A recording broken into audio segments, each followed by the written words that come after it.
आइए सुनिए गबन भाग 24। रमानाथ को कलकत्ता आए 2 महीने के ऊपर हो गए हैं। वह अभी तक देवीदीन के घर पड़ा हुआ है। उसे हमेशा यही धुन सवार रहती है कि रुपए कहां से आए। तरह तरह के मंसूबे बांधता है, भांति भांति की कल्पनाएं करता है, पर घर से बाहर नहीं निकलता। हां, जब खूब अंधेरा हो जाता है तो वह एक बार मोहल्ले के वाचनालय में जरूर जाता है। अपने नगर और प्रांत के समाचारों के लिए उसका मन सदैव उत्सुक रहता है। उसने वह नोटिस देखा जो दयानाथ ने पत्रों में छपवाया था, पर उस पर विश्वास न आया। कौन जाने पुलिस ने उसे गिरफ्तार करने के लिए माया रची हो। रुपए भला किसने चुकाए होंगे? असंभव। एक दिन उसी पत्र में रमानाथ को जालपा का एक खत छपा मिला। जालपा ने आग्रह और याचना से भरे हुए शब्दों में उसे घर लौटाने की प्रार्थना की थी। उसने लिखा था, तुम्हारे जिम्मे किसी का कुछ बाकी नहीं है, कोई तुमसे कुछ ना कहेगा। रमा का मन चंचल हो उठा, लेकिन तुरंत ही उसे ख्याल आया, यह भी पुलिस की शरारत होगी। जालपा ने यह पत्र लिखा, इसका क्या प्रमाण है? अगर यह भी मान लिया जाए कि रुपए घर वालों ने अदा कर दिए होंगे, तो क्या इस दशा में भी वह घर जा सकता है? शहर भर में उसकी बदनामी हो ही गई होगी, पुलिस में इत्तला की जा चुकी होगी। उसने निश्चय किया कि मैं नहीं जाऊंगा जब तक कम से कम 5,000 रुपए हाथ में ना हो जाएंगे।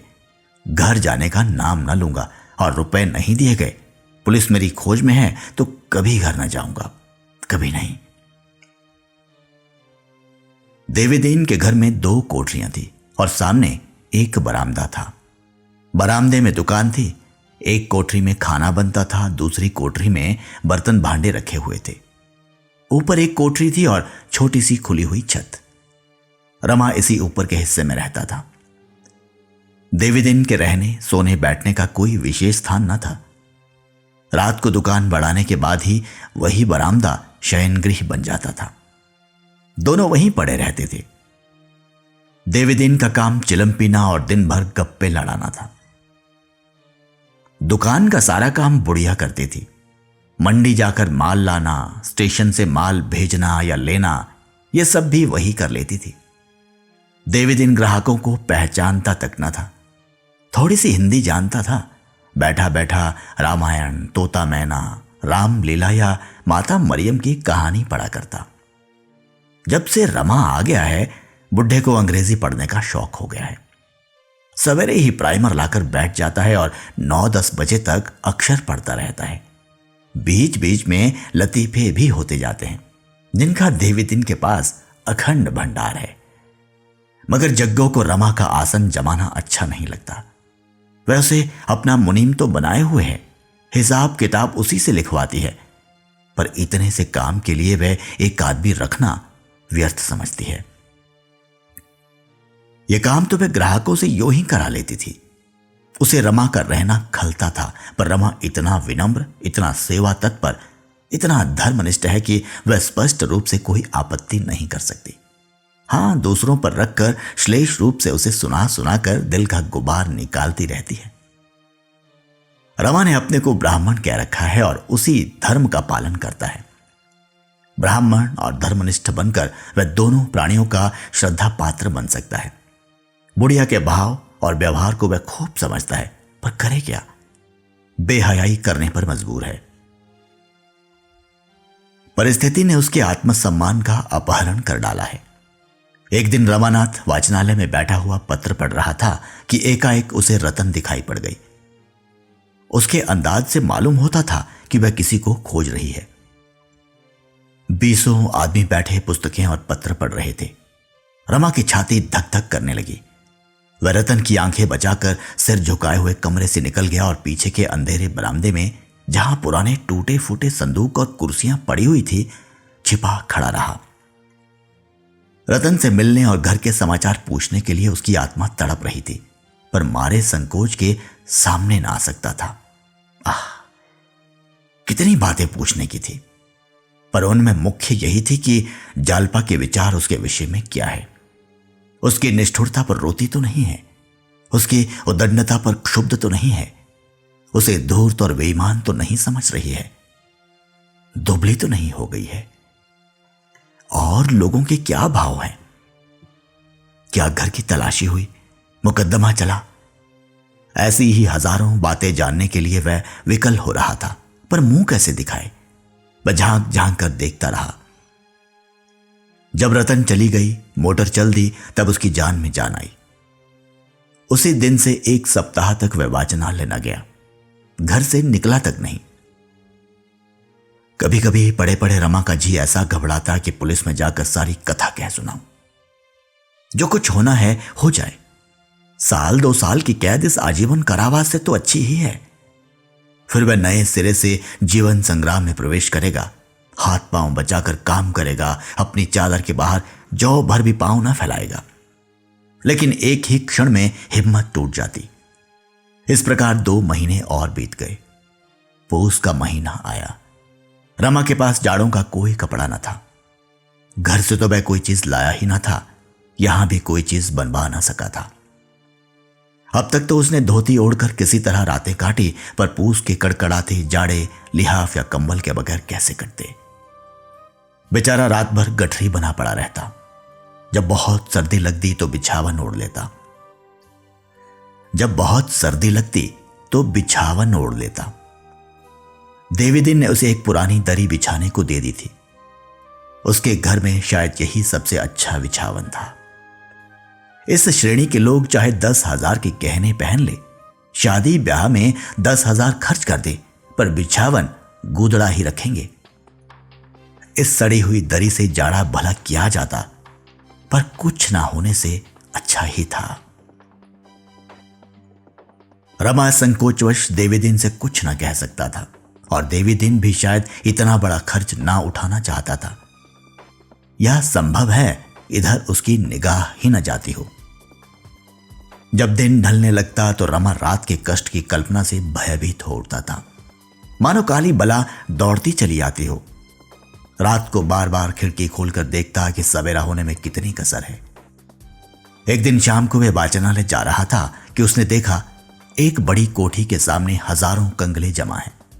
उसने सोचा, ये क्या बात है, क्यों इतने आदमी जमा हैं?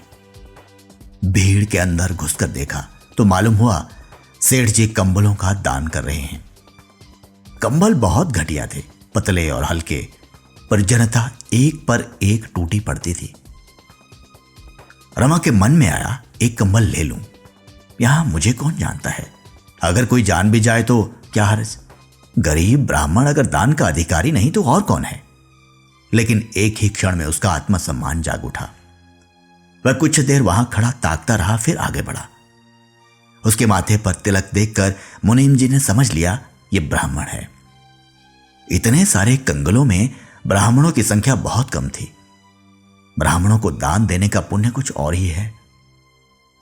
मुनीम मन में प्रसन्न था कि एक ब्राह्मण देवता दिखाई तो दिए। इसलिए जब उसने रमा को जाते देखा तो बोला, आप पंडित जी कहां चले, कंबल तो लेते जाइए। रमा मारे संकोच के गड़ गया। उसके मुंह से केवल इतना ही निकला, मुझे इच्छा नहीं है। यह कहकर फिर बढ़ा। मुनीम जी ने समझा शायद कंबल घटिया देखकर देवता जी चले जा रहे हैं। ऐसे आत्मसम्मान वाले देवता उसे अपने जीवन में शायद कभी मिले ही ना थे। कोई दूसरा ब्राह्मण होता तो 2-4 चिकनी चुपड़ी बातें करता और अच्छे कंबल मांगता। ये देवता बिना कुछ कहे निर्व्याज भाव से चले जा रहे हैं तो अवश्य कोई त्यागी जीव है। उसने लपक कर रमा का हाथ पकड़ लिया और बोला, आओ तो महाराज, आपके लिए चोखा कंबल रखा है, ये तो कंगलों के लिए है। रमा ने देखा कि बिना मांगे एक चीज मिल रही है। जबरदस्ती गले लगाई जा रही है तो वह 2 बार और नहीं नहीं करके मुनीम के साथ अंदर चला गया। मुनीम ने उसे कोठी में ले जाकर तख्त पर बैठाया और एक अच्छा सा दबीज कंबल भेंट किया।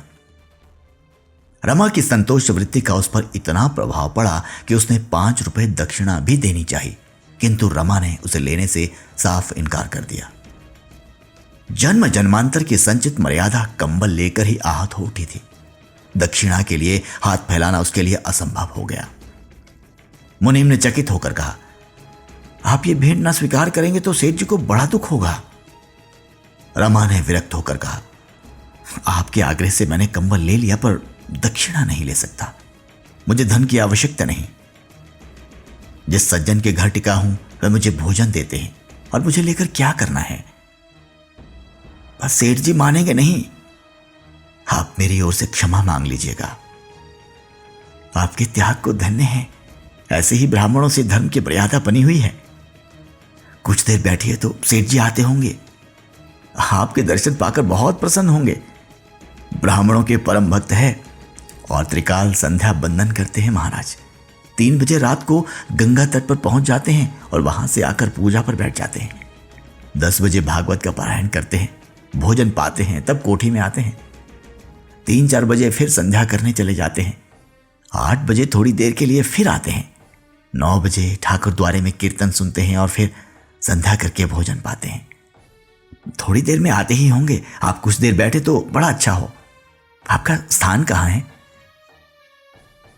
रमा ने प्रयाग न बताकर काशी बतलाया।